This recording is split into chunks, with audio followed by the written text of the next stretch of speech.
కథా కాలక్షేపం నుంచి మీకు మరో మంచి కథనాన్ని అందజేస్తున్నాం. షేమ్. రచన ఎద్దరపూడి సులోచనారాణి. సిటీలో చాలా ప్రసిద్ధి చెందిన హోటల్ అది.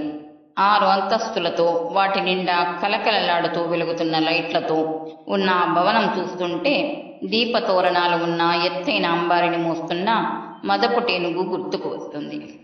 ప్రసిద్ధ వ్యాపారవేత్త rice millers association secretary Bhavani Prasad 6వ అంతస్తులో బాల్కనీలో నిలబడి హుసేన్ సాగర్ మీద అలుముకున్న అగాధం లాంటి చీకటిని దాన్ని జయించటానికి వ్యర్థ ప్రయత్నం చేస్తూ మినుక్కు మినుక్కుమంటున్న లైట్లని తదేకంగా గమనిస్తున్నాడు. అప్పటికి 10వ సిగరెట్ కాల్చబోతున్న అతను పెట్టె తెరిచి సిగరెట్ తీసి చేతి మీద లయగా తాటిస్తూ సలోచనగా నిలబడ్డాడు. చాలాసేపటి నుంచి కుడికాలి మీద బరువు మోపి నిలబడిన అతను శరీర భారం ఎడమకాలు మీదికి మార్చుకొని ముఖము కుడివైపుకు తిప్పాడు. రాత్రి పొద్దుపోవడంతో అంతా సద్దుమణిగింది. క్రింద రోడ్డు మీద రణగోన ధ్వని చేసే ట్రాఫిక్ పూర్తిగా తగ్గిపోయింది. అప్పుడప్పుడు 1-2 కార్లు చీమల్లా పాక్కుంటూ వెళ్తున్నాయి. అతను సిగరెట్ వెలిగించుకున్నాడు. భవానీ ప్రసాద్ ఆ క్షణంలో చాలా అశాంతిగా ఉన్నాడు. చాలామంది వ్యాపారవేత్తల్లాగానే అతనికి కూడా జీవన వేగం హెచ్చుగా ఉంటుంది. దేనికి క్షణం తీరదు. రోజుల్లో 24 గంటలు 24 క్షణాల్లా గడిచిపోతుంటాయి. ఏ రోజుకా రోజు ఎప్పటికప్పుడు చెయ్యాల్సిన పనులున్నా మిగిలిపోతూనే ఉంటాయి. ఎప్పుడు ఎవరో తరుముకొస్తున్నట్లుగా భోజనము, స్నానము, నిద్ర ముగిస్తాడు. తను తీరిక అంటే ఏమిటో ఎరగని జీవితం అతనిది. బాత్టబ్లో సుగంధ ద్రవ్యాలు వేసిన గోరువెచ్చటి నీటిలో స్నానం చేస్తున్నప్పుడు కూడా అతని మనసు సర్వం మర్చినట్టు హాయిని పొందకుండా ఆలోచన మేఘాల మధ్య నుంచి రాకెట్లా దూసుకుపోతూనే ఉంటుంది. బుద్ధి తెలిసినప్పటి నుంచి అతను విరామం లేకుండా జీవితంతో కుస్తీ పడుతూనే ఉన్నాడు.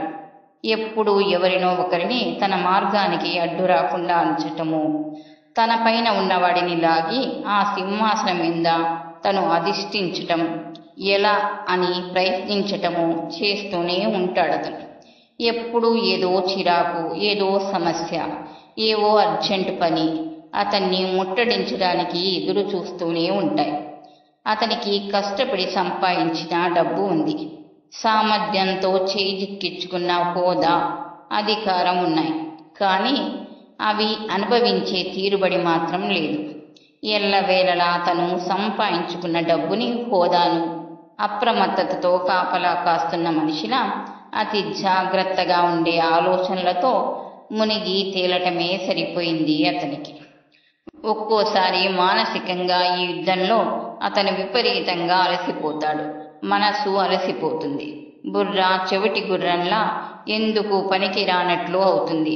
ఎక్కడికో పాతాళ లోకంలోకి కృంగిపోయినట్లుగా అనిపిస్తుంది. తనకి ఎవ్వరూ లేరని, ఒంటరి వాడినని బెంబేలు పడేవాడు. అలాంటి స్థితి కలిగినప్పుడల్లా అతనికి తన వయసు అయిపోయిందని, శక్తి సన్నగిల్లుతుందని భయం వేసేది. ఆ భయం అతన్ని మరింత కృంగదీసేది. జీవితంలో అప్పుడే రాజీ పడటానికి గాని, లొంగిపోవటానికి గాని సిద్ధంగా లేడతను. అతను చాలా దిగులు పడేవారు.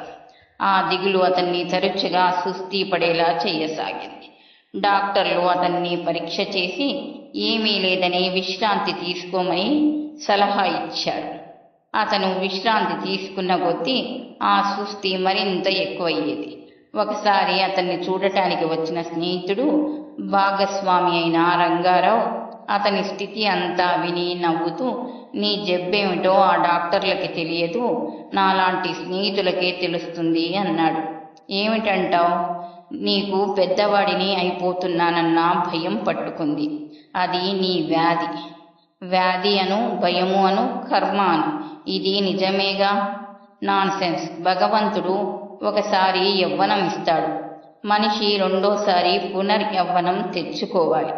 నీకు మానసికంగా, శారీరకంగా బాగా సేతదీరే అవకాశాలు కావాలి.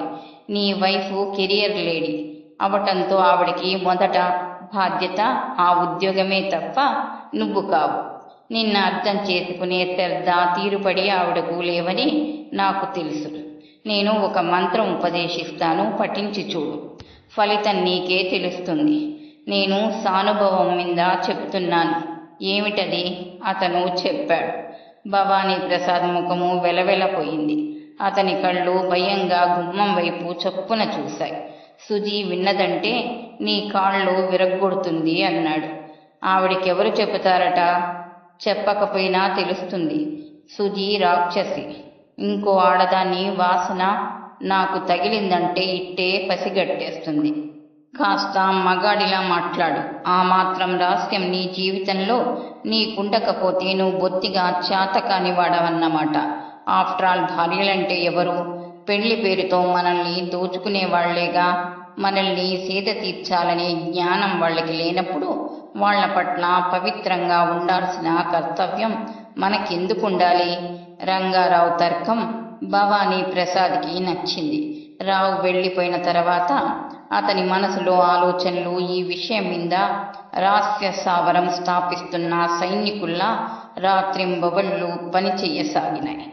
దాదాపు సంవత్సరం క్రితం వ్యాపార రీత్యా హైదరాబాద్ వచ్చిన అతను ఇదే హోటల్లో ఇదే గదిలో రంగారావు చెప్పిన మంత్రం పఠించాడు. సిల్వియా గదిలోకి అడుగు పెట్టగానే అతను స్కూల్ కుర్రాడిలా నోట్లోంచి మాట రానట్టు కంగారు పడ్డాడు. ఆడపిల్ల కంటే ఎక్కువగా బిడియపడ్డాడు.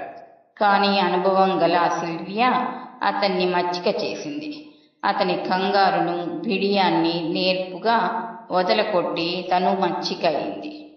ఆ రోజు అతను చాలా సేదతీరాడు. రంగారావు చెప్పినట్టు అతనికి పునర్యవ్వనం వచ్చినట్టే అనిపించింది. జీవితం పట్ల మళ్ళీ ఆసక్తి ఏర్పడింది. జీవన వేగంలో మళ్ళీ చురుకుదనం పుంజుకుంది. వ్యాపారంలో అతనికి రాబడి మళ్ళీ చాలా పెరగసాగింది. ఆ హోటల్ గౌరవ ప్రతిష్టల విషయంలో పేరెన్నిక గలది. అయినా భవానీ ప్రసాద్కి భయమే. తను జీవితంలో ఊహ తెలిసినప్పటి నుంచి ఎంతో కష్టపడి సంపాదించుకున్న మర్యాదకి కలలో కూడా భంగం రావటం అనేది అతను సహించలేడు. అందుకే ఎప్పుడు వచ్చినా రాత్రి పొద్దుపోయిన తర్వాత వస్తాడు. మళ్ళీ ఉదయమే వెళ్ళిపోతాడు. అతను ఆ హోటల్కి వచ్చాడంటే అతని అవసరం ఏమిటో హోటల్ మేనేజర్కి బాగానే తెలుసు. అతని గదిలో అడుగు పెట్టగానే సిల్వియా కోసం టాక్సీ పరిగెడుతుంది. అరగంటలో ఆమె నవ్వుతూ అతని సమస్త చిరాకులు మాయం చేసే దేవతలా అతని ముందు నిలబడుతుంది. అతని బాధలు ఆందోళన అన్నీ మంత్రించినట్టు మాయమైపోతాయి. సిల్వియా ఎక్కడుంటుందో ఆమె కుటుంబ వివరాలేమిటో అతనికి తెలియవు. తెలుసుకోవాలనే ఆసక్తి కూడా లేదతనికి. అతన్ని గురించిన వివరాలు కూడా చెప్పలేదు. ఒకసారి రెండుసార్లు ఆమె కుతూహలంతో ప్రశ్నించబోతే యుక్తిగా ఆ సంభాషణ తప్పించాడు. ఆ రోజు ఆమె కుటుంబం గురించి అడగటానికి, తన ఫ్యామిలీ విషయాలు చెప్పటానికి అతను నిశ్చయించుకున్నాడు. తలుపు తట్టిన శబ్దమైంది. బాల్కనీలో నిలబడిన భవానీ ప్రసాద్ సిగరెట్ కింద పడేసి స్లిప్పర్తో రాచి వెనక్కు తిరిగి గదిలోకి వచ్చాడు. కమిన్ అధికారికంగా అన్నాడు. తలుపు తెరుచుకున్నాయి. తెల్లని బట్టలతో నల్లగా పొట్టిగా ఉన్న హోటల్ మేనేజర్ లోపలికి అడుగు పెట్టాడు. ఎస్, భవానీ ప్రసాద్ ప్రశ్నార్థకంగా చూశాడు. She is not available sir. అతని గొంతు ఇలాంటి విషయాలు మాట్లాడటంలో బాగా తరఫీదు పొందినట్టుగా తగ్గు స్థాయిలో సుస్పష్టంగా ఉంది. భవానీ ప్రసాద్ ముఖం ఆశాభంగంతో కుచించుకుపోయింది. తన ముఖ కవలికలు అతనికి కనిపించనివ్వడం ఇష్టం లేనట్టుగా చటుక్కున పక్కకు తిరిగి టేబుల్ దగ్గరికి వెళ్ళి ఇటువైపు వీపు పెట్టి సిగరెట్ తీసి వెలిగించుకుంటూ నిలబడ్డాడు. మేనేజర్ అనుభవజ్ఞుడు. అతను వెంటనే వచ్చిన పని అయిపోయినట్టుగా వెళ్ళిపోలేదు. మనిషి ముఖం చూడకపోయినా అవతలి వ్యక్తి నిలబడిన తీరులో ఆశాభంగం పొందాడో ఆనందంగా ఉన్నాడో గ్రహించగలడు. Shall I send some other lady sir? Bhavani Prasad వెంటనే సమాధానం చెప్పలేదు. She as beautiful sir, very young. Bhavani Prasad నిశ్చయం చేసుకోలేక పోతున్నాడు. కొత్త వాళ్ళంటే మళ్ళీ భయం, జంకు. చిన్న వయసు అంటున్నాడు. ఎంత ఉంటుందో? సరిగ్గా అతని మనసులో ఆలోచన తెలిసినట్టుగా జవాబిచ్చాడు manager. Not more than 20 years. I think you will enjoy her. Send her. Manager వెళ్ళబోతుంటే భవానీ ప్రసాద్ ఇటు తిరిగాడు. ఎంత టైం పడుతుంది? వెనక నుంచి అడిగాడు. Only half an hour. అతను నిశ్శబ్దంగా తలుపు మూసి వెళ్ళిపోయాడు. భవానీ ప్రసాద్ మనసులో చిరాకు రెట్టింపయింది. సిగరెట్ కాలుస్తూ గదిలో అటూ ఇటూ తిరగసాగాడు. 20 సంవత్సరాల అమ్మాయంటే తనకెలాగో ఉంది. అతని ఆలోచనలు భార్య వైపు మళ్ళినాయి. సుజీకి తనతో పెళ్ళయ్యే నాటికి 29 సంవత్సరాలు. పెళ్లి కాకముందే ఒంటరిగా ఉన్న ఒక రోజున సుజీతో ఎఫైర్ మొదలవటంతో అన్నీ ముందే జరిగిపోయినాయి. పెళ్లి చేసుకునే రోజుకి సుజీకి 3వ నెల. అతని మనసు ఉస్సురంది. పెళ్లిలో సరదా, తొలి రాత్రిలో తీయదనం అతనికి తెలియవు. ఇద్దరి వయసుల్లో 1 సంవత్సరం కూడా తేడా లేకపోవటంతో దాదాపు తన వయసు గల సుజీతో అతని దాంపత్య జీవితం ఒక కాంట్రాక్ట్లా అనిపిస్తుందే తప్ప మామూలు భార్యాభర్తల మధ్య ఉండే అనుబంధం తక్కువ అని చెప్పాలి. సుజీ చాలా తెలివిగలది, స్వతంత్ర అభిప్రాయాలున్న మనిషి. తన ఇష్టాయిష్టాలు ఖచ్చితంగా అమలుపరుచుకోగలదు. ఒక్కోసారి ఏం చెయ్యలేని నిస్సహాయతతో అతను దహించకపోయిన సంఘటనలెన్నో ఉన్నాయి. కానీ పైకి ఏమీ అనలేడు. సోషల్ వెల్ఫేర్ డైరెక్టర్గా సుజీకి చాలా మంచి పేరుంది. చాలా శ్రద్ధతో, దీక్షతో తనసలు అందుకోసమే పుట్టిందా అన్నట్టు ఉద్యోగం నెరవేరుస్తుంది. అతని కళ్ళ ముందు కమల మెదిలింది. తనకు భార్య కావాల్సిన కమల. పుట్టగానే ప్రసాద్ భార్య అనిపించుకున్న కమల. సుజీ తన జీవితంలో ప్రవేశించటంతో అతను కమలను చేసుకోనని తండ్రికి ఖచ్చితంగా చెప్పేశాడు. తను చేసుకోనని చెప్పేసిన 6 నెలలకే కమలకి ఏదో ఆఫీస్లో పనిచేస్తున్న ఒక గుమాస్తాతో పెళ్లి అయిపోయింది. చాలని జీతంతో, పిల్లలతో వాళ్ళు చాలా ఇబ్బంది పడుతున్నారని అతను సానుభూతితో జాలిపడ్డాడు. ఎవరో చెప్పగా విని. దారిద్ర్యంతో కృంగిపోయిన కమలే అతని మనోఫలకంలో చిత్రించుకుపోయింది. కానీ కొద్ది రోజుల క్రితం బెజవాడలో ఒక బంధువుల ఇంట్లో పెళ్లిలో దాదాపు 15 సంవత్సరాల తర్వాత హఠాత్తుగా మళ్ళీ కమలాని చూసిన అతను ఆశ్చర్యపోయాడు. కమలాలో దారిద్ర్య చిహ్నాలు మచ్చికు కూడా లేవు. 3 పిల్లలట. ముత్యాలులా ఉన్నారు. పెద్ద పిల్ల కాలేజీ చదువుకు వచ్చిందట. చాలా బాగా చదువుతుందట. కూతుర్ని గురించి చెప్పటంలో ఆనందమే తప్ప అతిశయం ఏమాత్రము లేకపోవటం అతను గమనించాడు. కమల నడివయసుతో నిండుగా హుందాగా ఉంది. ఆ పెద్ద మనిషి తరహా అందరి పట్ల ఆత్మీయతతో నిండుగా ప్రవర్తించే ఆ తీరు చూసి అతను ముగ్ధుడయ్యాడు. తమ పెళ్లి విషయం గురించి అస్సలు మర్చిపోయినట్టే చెనువుగా మాట్లాడింది. భర్త 10 సంవత్సరాల క్రితం గవర్నమెంట్ ఉద్యోగం మానేసి ఫారెన్ కొలాబరేషన్తో పనిచేస్తున్న ప్రైవేట్ కంపెనీలో చేరాడట. మంచి జీతం వస్తుందని, దేనికి లోటు లేదని చెప్పింది. ఇండ్లు కట్టుకున్నారట. పిల్లల భవిష్యత్తు కోసం కాస్తో కూస్తో వెనక వేశారు కాబట్టి దిగులు లేదట. హైదరాబాద్ వస్తే తమ ఇంటికి రావటం మర్చిపోవద్దని మరీ చెప్పింది. భవానీ ప్రసాద్ సుజీ ఉద్యోగం మూలంగా మద్రాసులో స్థిరపడిపోయినా అతని వ్యాపారం చాలా వరకు ఆంధ్రాలోనే ఉంది. తరచుగా ఎప్పుడైనా హైదరాబాద్ రావాల్సిన పని అతనికి కలుగుతూనే ఉంటుంది. అతను ఈ మధ్య ఇక్కడికి రావటం ఇంకా ఎక్కువైంది. ఎందుకంటే అతని కూతురు హాస్టల్లో ఉండి చదువుతుంది. అతను ఈసారి హైదరాబాద్ రాగానే కమల చెప్పిన ఆహ్వానం గుర్తుపెట్టుకుని వాళ్ల సంసారం చూడాలనే కుతూహలంతో మధ్యాహ్నం వాళ్ల ఇంటికి వెళ్ళాడు. వెంట కూతుర్ని కూడా తీసుకువెళ్లాలని అనుకున్నాడు. కానీ పరీక్షలు దగ్గరికి వచ్చాయి, రానని అనటంతో ఒక్కడే వెళ్ళాడు.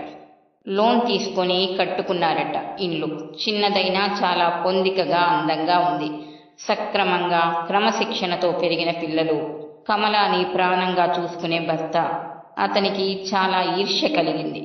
కమలకి తనకి ఉన్న సంపదలో 100వ వంతు కూడా లేదు. అయినా కుటుంబానికి ఉన్న నిశ్చింతలో, ఆనందంలో 1000వ వంతు కూడా తనకి లేదనిపించింది.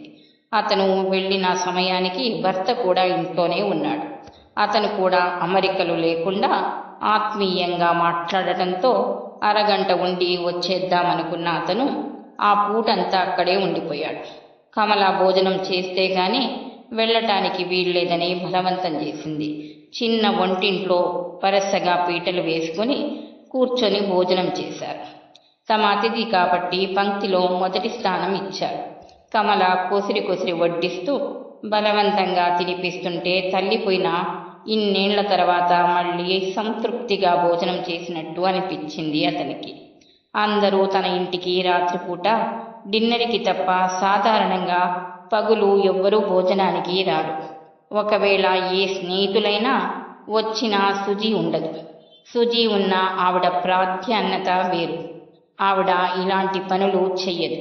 వంట వాళ్ళని పెట్టుకున్నది ఎందుకట అంటుంది. దాదాపు 20 సంవత్సరాల తర్వాత కమల సంసారం చూసిన తర్వాత గాని కమలని పెళ్లి చేసుకోకపోవటం వల్ల అతను పోగొట్టుకున్నదేమిటో అతనికి అర్థమైంది. కమల లాంటి భార్య ఉన్న మగవాళ్ళెవరూ ఇలా రహస్యంగా హోటల్స్లో ఆనందం కొనుక్కోటానికి చాటున రారు.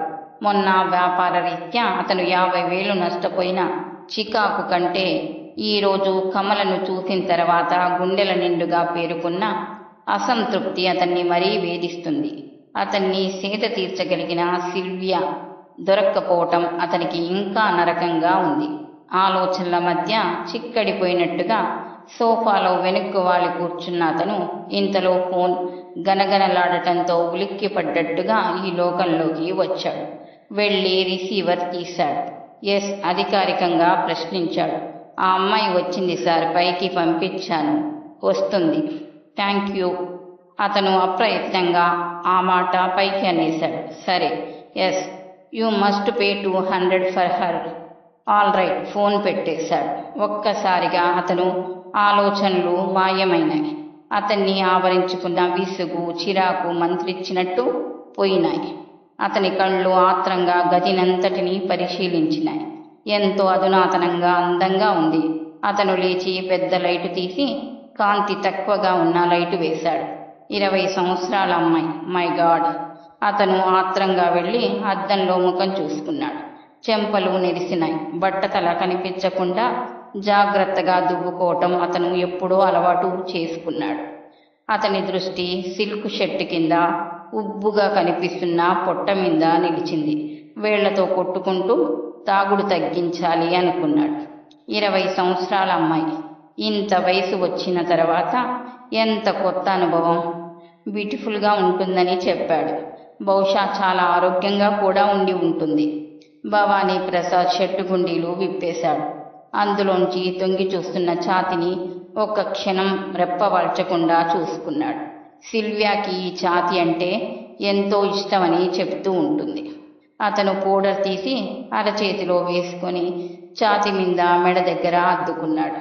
ఈరోజు తన జీవితంలో మధురమైన రోజు కావాలి. చదువుకునేటప్పుడు అతను చదివిన ఇంగ్లీష్ నవల్లోని రొమాంటిక్ హీరోలందరూ ప్రాణం పోసుకుని వచ్చి అతనిలో ఐక్యమయ్యారు. అతని శరీరంలో అణువణువులో ఉత్సాహం ఉరకలు వేస్తుంది. అతని మనసు నిషాతో మత్తెక్కినట్టుగా పిచ్చి పిచ్చిగా ఉంది. ఇంతలో తలుపు మీద అతి సున్నితంగా వేళ్లతో తట్టిన చప్పుడు అయింది. ఆ శబ్దం అతనికి ఎంతో ఆనందం ఇచ్చింది. వెళ్ళి తలుపు దగ్గర అమ్మాయిని చేత్తో పట్టుకోవాలనుకున్న అతను అలవాటుగా ఎస్ అనలేదు. 2 అడుగులు వేసి తలుపు దగ్గరికి వచ్చాడు. తలుపు వెంటనే మళ్ళీ మూసేటట్టుగా కొద్దిగా మాత్రమే తెరిచాడు. అతి నాసుకైన పాదాలు చీర కుచ్చుళ్ళని సున్నితంగా కదిలిస్తూ లోపలికి వచ్చినాయి. చటుక్కున తలుపులు మూసి బేగినరా దగ్గరికి లాక్కోటానికి చేతులు చాచిన అతను షాకు తిన్నట్టుగా ఆగిపోయాడు. ప్రీతి. వేటగాడి బాణంతో దెబ్బతిన్న లేడి కూనారుకులా వచ్చిందా పిలుపు. డాడీ. ప్రాణం ఎగిరిపోయినట్టు చూసిన అమ్మాయి శిలాప్రతిమే అయిపోయింది. ఒక్క నిమిషం ఇద్దరూ సిగ్గుతో కృంగిపోతున్నట్టుగా భూమి బద్దలైపోతే బాగుండును అనుకుంటున్నట్టుగా నిలబడిపోయారు. కళ్ళు బైర్లు కమ్మినట్టు అవ్వగా ఎలాగో పక్కకు తిరిగి సోఫా దగ్గరికి వచ్చాడతను. గుండెల్లో ఏదో బాధ, భరించలేనంత నొప్పి. క్షణం క్రితం అతను ఎంతో మోసుగా అద్దుకున్న పౌడర్ సువాసనలు అంబుమొనల్లా మారి అతని హృదయాన్ని తూట్లు తూట్లుగా పొడవసాగినాయి. ఆ గదిలో ప్రతి వస్తువు గుడ్లగూపలా మారి వికృతంగా వెక్కిరిస్తుంది. ఈరోజు మధురమైన రోజు కాదు కాదు, తన పట్ల భయంకరమైన కాళరాత్రి. జీవితంలో మరెన్నడూ తల ఎత్తలేనంత ఘోరమైన రాత్రి. కుడి చేత్తో ముఖం మీద బలంగా రాచుకొని ఎలాగో తనని తాను సంభాళించుకున్న అతను శరీరంలో ఆవిరైపోతున్న శక్తిని ఎలాగో కూడదీసుకొని అతి ప్రయత్నం మీద తిరిగి చూశాడు. కానీ అప్పటికే గది ఖాళీగా ఉంది. ప్రీతి అక్కడ లేదు. భవానీ ప్రసాద్ తడబడుతున్న అడుగులతో ఫోన్ దగ్గరికి వచ్చాడు. రిసీవర్ తీసి కంపిస్తున్న కంఠంతో, hello reception, I am sick, please send somebody. Phone పెట్టేస్తుండగానే అతని కళ్ళ ముందు చీకట్లు కమ్మినాయి. స్పృహ తప్పి పడిపోయాడు. తర్వాయి భాగం నెక్స్ట్ వీడియోలో.